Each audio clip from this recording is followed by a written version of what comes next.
our next jump is the Final Four national championship, and that's where our goal is year in, year out, day in, day out, is how to win games in March. And there's no doubt in my mind that the state of the program it's on the rise, and it's going to continue to rise, continue to get better. And I don't think it's something that's going to plateau and phase out anytime soon.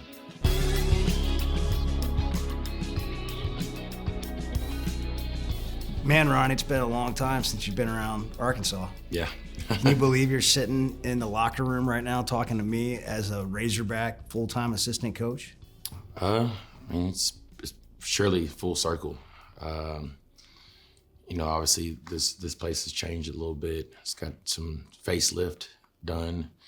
When I was here, it wasn't a practice facility, so it's a little different, but it's all surreal to be able to come back and be able to do something I love for a program that's truly dear to my heart. And just really excited about the opportunity and looking forward to, helping our guys succeed the best way I can. Let's get in the weeds a little bit and explain the position you previously held. How long have you been on staff? Is it a couple years? This will be my third year. Okay, so you've been on staff. Well, what has your role been, and then now how has it changed? Yeah, so I wear a lot of different hats. So I started off as the recruiting coordinator, and that's helping with Michael Mussman, who's the director of recruiting, working hand to hand with him about identifying prospects, evaluating them, watching a lot of film, just see who can be the next future Razorback. Year two, I kind of went into the role of recruiting coordinator and being the director of player development, basically the community service aspect, making sure our guys are getting in the community, Read to Achieve in the elementaries, volunteering at homeless shelters, food banks, different things like that. That to me, that role was truly dear to my heart because this is the community that I grew up in, and I do know what being a Razorback means and what it means to this community and how they are role models to the youth around here. So that was really important to be able to get our guys in the community and show who their true character is. Now year three, promoted to assistant coach, more hands-on, more on court. I have I'm a pod coach now where I have guys under me that I'm sending film to every day, mentoring them as well as other guys on the team. But as well as helping with recruiting and player development. I thought it was such a good move when you first got on staff, just because you could, not that there was a gap, but you can fill that gap between where coaches are today, not that far removed from the NBA, and being able to have a relationship with the players and understanding Arkansas. And I think you've really helped in recruiting. And I know that can be a really difficult job, but have you enjoyed that? Oh yeah, I've enjoyed it. Working at Fayetteville High School under Brad Stamps and Nick Bradford, and then coaching AAU basketball for the Woods Elite. I was able to meet a lot of people on the spectrum, high school coaches, college coaches, AAU coaches, and student athletes. And so transition to this role here, it was really a blessing in disguise because I knew so many people, mentorship-wise, that's up-and-coming players. And so organically, still having those relationships with the coaches and the parents and the student athletes, I think gave us an upper hand in our recruiting scheme is who to really go recruit and who could be the next Razorback to be able to help us win some games. You've had such an amazing basketball journey, and I think all the way back to Woodland Junior High, playing for the great Kyle Adams. Yeah. And you mentioned coaching under Stamps, and Kyle Adams was the Fayetteville head coach right before that, and it's amazing just to think about, watching you grow and go on this journey. Have you thought the whole time, and one day I want to be a coach, or did that come sometime after the NBA? I think. As I got in the NBA, I saw how the camaraderie, the mentorship as the vets had to the younger players, and how integral part of my development was, playing for Coach Sloan in Utah, but also having mentors Derek Fisher as being one of the vets, Carlos Boozer, even Memo Kerr, Andre Kirilenko, and even though Darren Williams is just a year older than me, how he kind of put me under his wing and just showed me the ropes as a lottery pick, how to conduct yourself as a true pro. And so as that went on, year 5, 6, 7, 8 for me, I'm like, I would love to be involved in basketball in some aspect. I don't know if it was in the NBA, college, or the high school level, but I wanted to give back to the game that gave me so much and mentor the people trying to get to the level. If it's, making your junior high team, your high school team, your college team, or the pros, I feel like I have walked that same path and that journey that I could be able to help guide and lead young men to try to, accomplish their goals. A long time ago on the Hog Pod, we sat down with you and your dad, and as I hear you talk about learning all this stuff while you're in the NBA and listening to people, I wonder what you think one of your strengths is. Like, is it being coachable? Was it your, like, at a young age realizing that you had this dad that had this understanding? Where did it come from? Well, I was fortunate. Not to take your mom out of it, because I know she's the real coach in your family. Yeah, my mom was tough as nails. She was on me every day. As far as, not that my dad wasn't, but focusing and locking in on academics. And then if I was to play basketball, to, be dedicated and have a rhyme and reason to do, and move how you're supposed to. And for my dad, he was, a blessing for me. He never took the love of the game away from me. He's always like, hey, if you want to do this, it's on you. I'm going to be there as a crutch to help you, but that's only if you want me to. And so for me, just being coachable and then seeing that there's other people in the world that's trying to do the same exact thing and having that mindset of, don't let somebody outwork you. Don't ever be content. And, taking that to here, if you've been around my dad, he never knows a stranger. So he's able to relate to everybody. So for me, my strengths as a college coach is just being relatable and building relationships, building bonds that will last a lifetime. When I say the saying and people say, once you're a Hog, you're always a Hog, I truly believe that. My dad played here in 1978. He had the last second shot. You still see him walking down the street and people bring up his last second shot against Notre Dame. Be a solo job by Brewer right there. 2, 1, there it is. It's good. They went up. He did quite often all season long. Ron Brewer wins it for Arkansas. What a tremendous. And so being able to have that experience and be able to give back to people who are trying to be Razorbacks, future Razorbacks, it's a different element than I think that other people on this staff has and can relate to people. And also guys who are trying to be successful in college or be successful in the NBA, 2 things that I did, be able to give back to them kind of the game and be able to mentor them of how to do it the right way. One of the famed triplets, but you didn't get here because of your dad. Yeah. And in fact, there's probably some pressure that came with that. But did you see other people that weren't working as hard that also had a lot of talent? And I'm sure that's part of what you deal with in your job today is like, you were born into it, but that didn't mean you're going to get it. Yeah, and I just brought this up at practice, pre-practice the other day. It's really hard to make it to the NBA. There's like almost 6,000 people that's ever played in the NBA. Your 10th, 11th, 12th, 13th guy who maybe sit on the end of the bench or all conference, all Americans at some point in their life. They got to the NBA because of their hard work and dedication, but they're still sitting on the bench. So for you to be able to play in the NBA, it's a tough task and you have to work at it. And you got to work at it. And when you think you're working really, really hard, you have to work a little bit more. So my thing to our players is, you guys might think that you're working hard, but there's somebody at another school or somebody's international that's working just as hard. So you have to find another gear. You're gonna have to find some drive to be like, hey, I've got to outwork my opponent, and I've got to continue to stay in the gym. I've got to continue to sharpen my brain by watching film and talking with the coach, and then I got to take care of my body like I'm a pro. And not only that, that's only half of it. You still got the academic side. you want to be elite. Being elite is being elite in the classroom, being elite on and off the floor. And so be able to tell those guys like, hey man, like I was on the academic honor roll here. Like I just wasn't a guy that just came here and played basketball. So if I could do it, you should be able to do it. And the only way that you could do it is if you put some work in and work at it.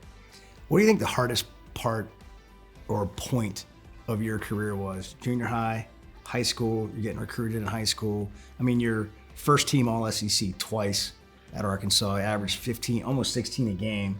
You're in the 1,000-point club with your dad, who, what does he have, 24 more points than you all time? 17 or something. Come on, man, 15, you know the number for sure. I know he does. Somewhere around there. Well, the stat I have is 24. It might be 24. So y'all might have, yeah, I'm pretty sure he would know 1,000%. But I mean, through college and then into the NBA, I mean, what a great time and a lot to be proud of. What was the toughest point though? Was there one? Was it in high school? Was it, am I going to get offered? I think every day is a struggle for a young adult, trying to fit in, trying to be popular, for me, when junior high, I was like, I just want to, make the high school team. When I was at high school, I was like, well, I want to be the best player on the team, and I had to work at it. And then coming to college, I was like, I want to outwork everybody and try to be the best player. And, I had some great roommates, Vincent Hunter, Dontel Jefferson, Olufemi Matimi, that, we pushed each other. Like if Vincent was about to leave the quad, he'd be like, hey man, I'm going to the gym, one of y'all are coming with me. Or if I was leaving, hey, one of y'all are coming with me, I'm getting some shots up. And so it was like, we would always, push each other to try to reach greatness.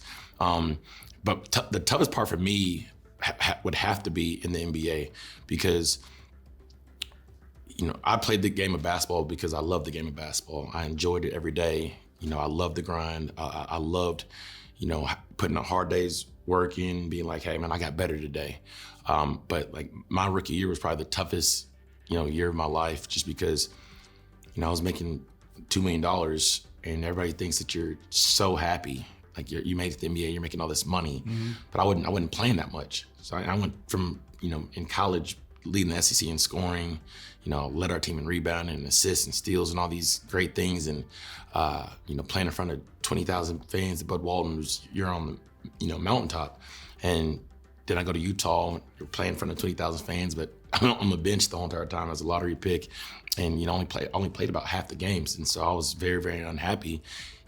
Regardless of my financial situation, like that was great, but that doesn't make who I am.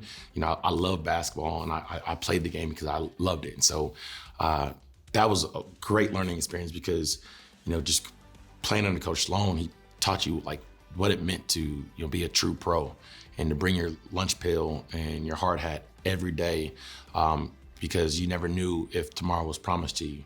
That the game of basketball, so many people get, your average career is 3 years, and that's not guaranteed for everybody. I mean, we had guys that, didn't make it past their rookie contract, and just seeing that in the league and seeing talented guys that were probably more talented than me that didn't stick just because, they couldn't understand. And there's 1,000 people just like you. What's your niche? I went from leading scorer in the SEC to, hey, for you to be able to play here at Utah, like you have to buy in and do something that's different than what we have on our roster. You have to defend. You have to be a team player. You have to be coachable. You have to be a great locker room guy. You have to be an asset to the team. And so learning that, probably was the toughest. But when I did, started every game, and Coach Sloan was probably my best friend as a coach because of the trust he had in me. Because I was willing to run through a wall for him.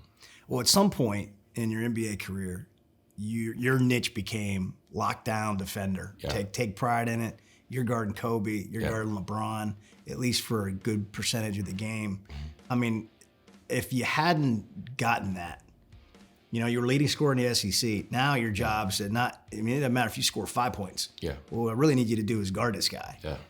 And that's not always glamorous, Yeah. But like if you hadn't figured that out, yeah. Would you have had the career that you had, lasted 8 years in that league? No, I don't think so. And it's crazy that how the league works. it's like a revolving door. You saw guys in and out the league. You're like, man, how is that guy not on the team? Yeah. And, sometimes you got to humble yourself. When Coach Sloan was like, oh, I need you to do this, this, and this. I don't need you to go out and score 20 like you did in college. I'm looking at him like, that's what I do. You know what I'm saying? I put the ball in the basket. I did it in junior high, did it in high school, I did it in college. That's what I'm gonna do here in the pros. And he's like, no, for us to win, like we need a big guard that can slow down the opposing team superstar. Now, it's not a glamorous job. It's gonna be dirty, but like I feel like you can get down in the trenches and work at it and take pride in doing so. And so for us to win, and that's what I was all about. Like I never was on a losing team. I'm not saying that I won 20 championships because that's crazy. But like every team I played on, we were in the playoffs. Every team that I played on, we won our division or, went to the Western Conference Finals, to the Eastern Conference Finals, because we played the right way. And we were all selfless to the point where we put the team first, then our individual goals. And, hearing from a Hall of Fame coach like Coach Sloan, like, John Stockton had to do this, or Karl Malone had to do this, or Jeff Hornacek had to do this, or Adrian Dantley, all these great guys, Mark Eaton. You can go down the line of Utah greats that Coach Sloan coached that had to buy in to the team. And for me, that is a great story that I could tell our student athletes. Like, it doesn't matter where you come from. We have a lot of transfer, we have a lot of incoming freshmen every year. It's a revolving door, but you have to buy in and you have to be all in to winning, and that's the most important thing. What's on the front of the jersey is the most important, and representing what's on the back is your name and your family. Those are the two most important things, and you want to respect and represent your family in the best light you possibly can, but you also want to represent the front and being what a true Razorback is. And so that's what I tell our guys, because I literally had to do that at the highest level in the pros. It's going to be a steal by Brewer. Takes it inside, draws the foul, gets the basket. Nice finish. I like how Ron Brewer, he went to his left hand as the defender. Not to geek out on basketball, X's and O's, but it's like, it's a beautiful thing to watch a basketball team that's connected. Yeah. Because, you can see good basketball teams, and there's a lot of great basketball to watch and a lot of highlights. But it's such an individual game, And I'm just thinking also about you playing defense and having to guard the best player on the other team most of the time, which means that you're going to get burnt a lot. Yeah. Because they're going to score. Yeah. Your job is to slow them down. Yeah. You'd like to shut them out. That's just not reality. Yeah. But it's kind of like being that cornerback in football on an island, one-on-one every play. You're going to lose some battles. Absolutely. So how did you deal with that too? Because that's just an interesting spot to be in. You're getting put in that position all the time. You had to have at first it was really tough for me because, again, the spectrum of how I was in junior high, high school, college. I was the one. You're always the man. I was the one that was putting up 20 against guys, to then transition to, hey man, these guys are the best players in the world, and they're going to score points. That's what they get paid the big bucks to do, and we're going to pay you major money to slow them down. Obviously, we know you can't make a guy go 0 for 20 every night that you step on the court, but if you can hold them under their average, you won the battle and you won the day. And like for me, like that was the goal is, hey, okay, like Kobe Bryant, he's averaging 28. If I can keep him under 28, I did my job and I earned my money that night. Now, again, we're nice that guys got hot, and got in the rhythm, of course, but more times than, I won the battle and, we won a lot of games. But so, talking to Darren Williams, talking to Coach Sloan, talking to, Andre Kirilenko, you have to have a short-term memory that, hey, man, guy might make a shot. Now it's on to the next play. I still got to execute on the offense, still know all the plays, every position, because, we play positions basketball there, 1 through 5, you can visit any position. So you can't put your head down and have bad body language because then your teammates see it and then the other team sees it like, okay, we got them now. Then you just got to be optimistic, run the lanes, offense, get a score, and then go right back on defense and try it all over again. And so it was quick, short-term memory, and just be able to be competitive, compete every single play, and make the people work. And that was basically my mentality: make it tough, no open shots, try to contest every shot, and if you did that, man, you did your job. With the 14th pick in the 2006 NBA Draft, the Utah Jazz select Ronnie Brewer from the University of Arkansas. We've talked about it, but just in summary, how do you look back at your playing career? Like, what are your thoughts if you ever reflect back on that? I wouldn't change a thing. Yeah. When I got drafted to Utah, I tell all those people out there, man, it reminded me so much of Fayetteville, in the way of, the people out there are so nice, but Utah Jazz basketball was king, just like Razorback basketball in the state of Arkansas is king, and it always will be. And playing here in front of 20,000 and playing there in front of that many people, it's truly a blessing, because when you go around the NBA, you don't see 20,000 in every arena. So when you do have it at your home arena, like you're very appreciative. So I loved every second, every minute I had it with Utah and the teammates I had. And then every stop after that, the small stint in Memphis, even though I got hurt, and playing for the Bulls, under Coach Tom Thibodeau, and, playing with the MVP and Derrick Rose, and winning Coach of the Year, and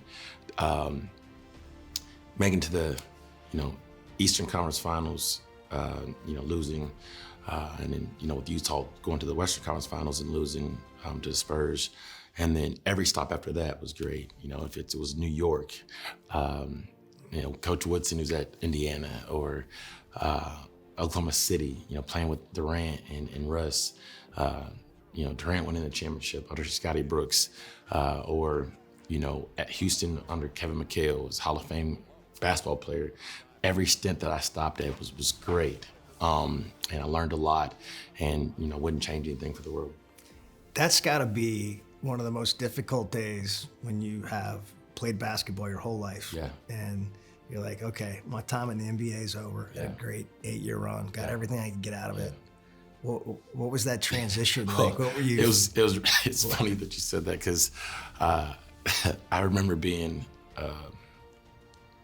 tailgating with football game with Noble. It was just really crazy. Ryan Noble, our mutual friend that passed 2 months ago. And getting a call from my agent being like, dude, I was like, what's up? He's like, what are you doing? I'm tailgating, hanging out, about to go in the football game. Hey man, I had some NBA teams that's interested in you. I was like, yeah, right. He's like, what? You need to go play in the G League. They want to see you play. I was like, hey, my playing days are over with. Like, I'm retiring, whatever. He's like, well, you gotta give it one more year. And so that's how I ended up playing for the Santa Cruz Warriors, because he was like, these guys want to, see you play. And I had told him, I was like, man, I'm not really trying to go overseas. I loved the time I had playing in the NBA, and God willing, if my time is done, it's done. And so played one more year in the G League, and then I was like, I got to try to transition to the next phase of my life. And then, getting Coach Stamps, he was an assistant. And I remember being in the NBA and him calling me like, what do you think? Should I leave Springdale and go back to our alma mater? And I was like, dude, got to pray about it. Like, to me, I'm always going to say, I'm having a knee-jerk reaction and be like, of course, it's Springdale and Fayetteville. Right. And no disrespect to the people from Springdale, but it's a big-time rival. And, you went to Fayetteville. And we went to Fayetteville, so it's just not the same, not comparable. So, he left, and then, getting a head job, and my old Coach Adams, retired. He now then became the head man, and, brought me and Bradford on staff. And so, that was like a match made in heaven, because I was like, man, if I was going to be anywhere coaching, I'd want to go to Fayetteville. And then, just natural talks is, I want to be here and, eventually be the head coach whenever you step down, Coach Stamps, and be the athletic director at Fayetteville High School. And I would never leave here unless, I got a call from Arkansas, and that was our conversations that we had all the time. And then to actually get the call from Coach Muss about joining the staff, and Coach Stamps actually called me. He was like, "Man, like he was like, how do you say? He was like, dude, it was so good coaching with you. And I was like, what are you talking about? Yeah. Like, man, I just know you're gonna get a call, and I know what the answer is gonna be. But it was a pleasure coaching with you, and I didn't know what he was talking about. And then ended up getting the call. He's like, I know you're gonna leave. And it's so cool. Must talk to him. Yeah. So, but again, this is the place I wanted to be at, and I wouldn't have left anywhere or gone anywhere from Fayetteville other than here. And so to be here again, I think it's a match made in heaven, and looking forward to just being here as long as possible and grinding out and bringing in dudes. You doing that is interesting. You talked about, I mean, maybe there's 5,000 guys that have ever played in the NBA. I mean, heck, there's just not that many spots. Yeah. But it's also challenging because you make enough money in the NBA that you don't have to work again unless you're just really bad with it. And not to get into your business, but I mean, you've done a really good job. I mean, I just happen to know from living here for a long time, you weren't just dumb with your money. Yes. So you don't have to work. Correct. You were good. But why did you decide, like, man, I want to do another career? I mean, we see it with like legends. You look at Peyton Manning or Tony Romo. They've gone on, but a lot of people don't, and they don't know what to do. Yeah. And it's a big step down from where you were, and it's not that necessarily that excitement every day. Yeah. I mean, I just don't think that's something to ignore. I think it's a big deal. Yeah. So what was it for you? Why did you do that? When I was coming through, I wanted to give back to my community. That was when I was in the NBA. And you started the Ronnie Brewer Foundation and the basketball camps. Yep. And that was my ultimate goal. You donated a gym at the Boys and Girls Club. Yeah, that was my ultimate goal is, I wanted to give back to the community. My mom always said, you have to know where you're from to know where you're going in life. And I knew I was from Fayetteville, Arkansas, and I wanted to represent that every single day to the best of my ability. So whenever my playing days were over, I wanted to immediately have an impact in the community here. With mentorship, if it was at the Boys and Girls Club or Fayetteville High School or AAU or whatever the situation, I wanted to give back and help the youth as a mentor, to give them a light to show them like, hey man, I walked those same hallways, sat in the same seats that y'all did. And I continue to keep my head down and grind and work at it. And I set my goal so high that people thought it was crazy, but I thought anything is possible.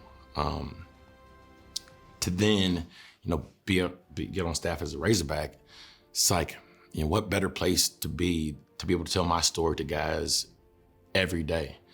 Every time a parent come in, like I'm not pitching them or selling like a used car salesman. I'm giving a testimony of my life, of what I did and why I came to Arkansas, and then what I did when I came to Arkansas, and then when I left, and then how I came back and I graduated, and I show them the senior walk and my name engraved in there, like, if you want to come to Arkansas and be a one and done, cool. But whenever your playing days are over with, like, this is what it truly means to be a Razorback. And when I say once a Razorback, always a Razorback, this is what it truly means. And the love that you get in the state of Arkansas, being from the state of Arkansas, it's second to none. And like, I can tell them, but I can also show them, Mm-hmm. So, not talking like to brag or anything like that, but I can drive them around Fayetteville and show them like different businesses or different properties. Like, hey, like I wasn't just a basketball player. Like I do have different things too.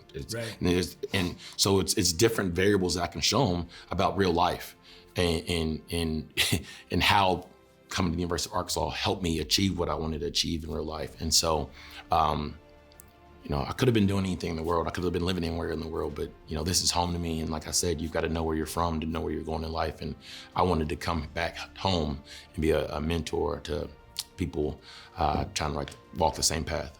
Yeah, I mean, being from Florida and living here 25 years, there's nothing like it. Yep. Here, I mean, you just get to know people and you never want to leave. Yeah. And now you're a part of that. And I think we've seen it, with former Razorbacks, but you've really embraced it. And I felt like that even when you were in the league and all that stuff. But now you're getting out of the NBA. We talked about that transition and just, how do you end it? How do you move on? What was there a kind of a growth process of what it looks like to be, I don't know how to say it, a normal human being, not this NBA guy. I'll be honest with you. Like, I don't know if I've ever said this publicly, but some of my least favorite interviews in all of sports are with professional athletes because, number one, they're never on time. Yeah. like I'd be doing a radio show and you come out at a certain time. Yeah. And so we need you to be on time, right? Yeah. And then you're like 5 minutes into this segment and you've only got 3 minutes left and then they might show up. Yeah. Because it's just a different world, man. Yeah. I mean, you've had people helping you and doing all these things for you for so long. So is there like this transition period for you on that? Yeah, I think it's always a transition period for any professional athlete whenever they stop playing. One, it's a great area because it's like, what am I going to do next? And then you're trying to find your niche of, okay, am I good at this? Or do I want to do this long term? And then you have to the point where you've been doing this one thing your whole entire life and having a set routine that you did every day. So like the first time you stop, you're like, just take a deep breath. I'm not supposed to do the same thing that I've been doing. I'm gonna try to do the exact opposite of trying to chill out because you're so locked in and bought in of having a strict diet and a routine and lifting and running. Grind, man. And so like you're like, man, I don't want to do that anymore. So it's for sure a gap that. And that's why you see a lot of people struggle a little bit because they don't necessarily know. And the NBA does a great job by bridging the gap and helping guys with different programs they have. But if all you've done is play basketball, like when you are done playing basketball, it's like, well, what do I do next? And so some people do struggle, but for me, it's like I kind of knew okay, I didn't know exactly where I'm going to work at, but I want to be active to be able to help others. Like I didn't want to be a selfish person, be like, hey man, I'm gonna be a recluse and just stay to myself in a big house and closed off from the world. It's like, I still can live in a big house, but I still can go out and help others on a daily basis with what they're going through in life. Yeah, it's when you get to take that big break and then you don't have to work. It's but and you're right. A lot of people get lost. Being back and finding it and knowing it. So now you've got this. What I would say you're in year 5 or 6 of a whole new life, a whole new career. Mm-hmm. So where do you want that to go? Yeah. Do you have it? Have you thought about it? Do you have any ambitions there, or have you just kind of been going like? Right. No, I tell Coach Musk this all the time. Like I just want to be the best I could possibly be. Man, that's all I know.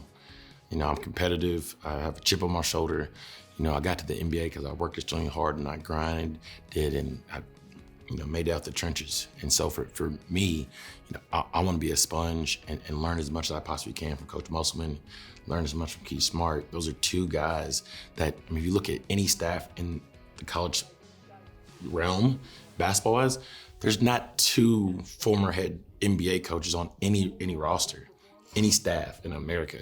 So there's no better place in the country to learn from 2 guys that coached the head coach in NBA. So I just want to continue to learn from them, learn.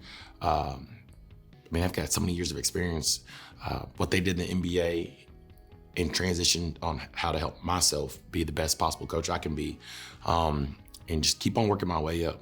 I told Mus, hey, if you're here, I'm here. I'm going to be here working my butt off day in, day out. And, he said he's going to be here. So, that's my plan, is just continue to grind, continue to get better, continue to try to bring the next, big Razorback to our roster, and mentor them and try to allow them the opportunity to get to the NBA as well. As somebody that grew up watching the Razorbacks, and seeing success and really you're born into Razorback royalty. So, you've seen it all. And then you played here and then you watched while you weren't here and it hadn't all been good. Yeah. And now the program under Moss and you now as an assistant on the staff, where would you say the program is having the context and the background of what Arkansas has been and what it hasn't been? I want fans to be optimistic and know and be able to sleep at night that the program is in great standings, it's in great hands, and I knew day one when Coach Musk got the job, day one of the actual practice. I didn't know much of him when he got hired, I knew of him, didn't know him personally. Got to meet him. My dad played for his dad. His dad traded for my dad for the Cleveland Cavaliers. I saw a poster of my dad in Coach Muss's room as a kid. He posted a picture, and I was like, dude, I have that picture. And that's kind of how we ended up talking. But I knew by coming to one of his practices that I knew the program was going to change, and I knew it was going to change drastically really quick, just because the way he runs the practices was identical to how I played in every practice as a pro. Utah, that's how we ran our practice. That's how they were structured. I went to Memphis, when I went to Chicago, when I went to OKC, when I went to New York, Houston, like exactly how we ran our practices is how he ran his practice, the first practice. And I literally remember telling my dad, like, oh, things are about to change really fast. I think his first year, I think Adriel Bailey played the 5 for them. He's 6'7", 6'6", 6'7". And my dad was like, I don't know, they're kind of undersized. I was like, I don't care what this current roster looks like. They're gonna find a way to win because I've seen these guys, I played against them. They're gonna grind it out. Isaiah Joe and those guys, they're gonna grind it out. They're gonna find a way to win games. Mason Jones, they're gonna find a way. But year 2, year 3, year 4, year 5, year 6, he's gonna do some special things. And now being on staff, that still holds true. Elite Eight's great. Another Elite Eight's pretty good. Sweet 16 is great. Three 16s in the last 3 years, one of 4 teams to do it. That's pretty good. But I know, because I'm in the meetings every day, like that's not acceptable. And we're barely scratching the surface. And, our next jump is the Final Four national championship. And that's where our goal is year in, year out, day in, day out, is how to win games in March. And there's no doubt in my mind that the state of the program is, it's on the rise, and it's going to continue to rise, continue to get better. And I don't think it's something that's going to plateau and phase out anytime soon. Is there any part of what you're doing now that's as fun as when I was playing here? Yeah. Like, it's hard to explain, but like, I get way more joy, and I get way more excited to celebrate other people's successes. Yes, I felt like I had a successful, junior high, high school, college, NBA career. And that was great.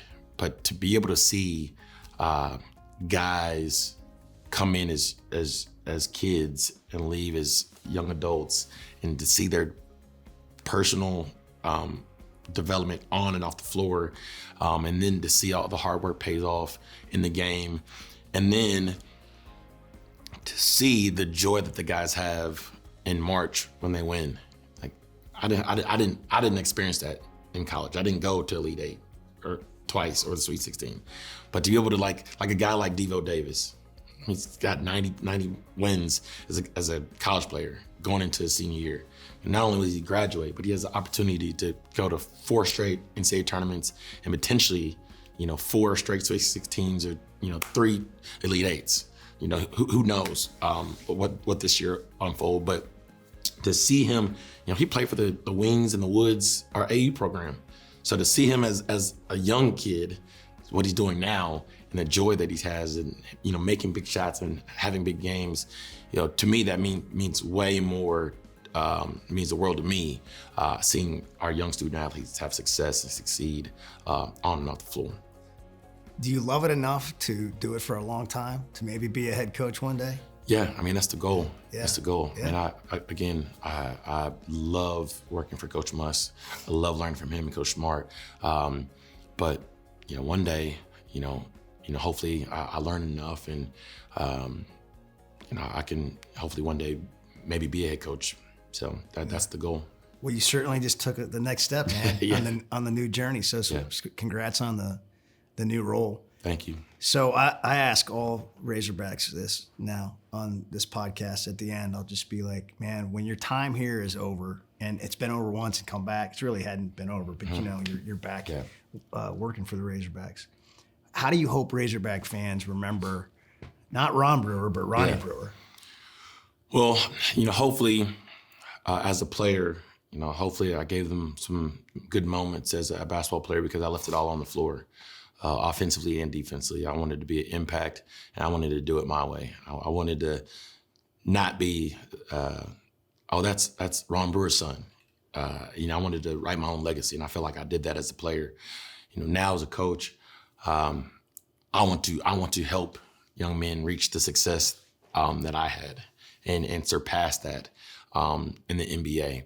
And so, I want Razorbacks fans to know, truly, he's a guy that loved the Razorbacks as a fan, as a kid, and as an adult. That, just like everybody, if you cut them, they're gonna bleed. But I think my blood in there is, Razorback red all the time. And once a Razorback, always a Razorback. And that's always gonna be true. Razorback Nation means a lot to me. And I just hope that, when they think of me, that it's a guy that, was a lifelong Hog and truly put the Razorbacks first all the time.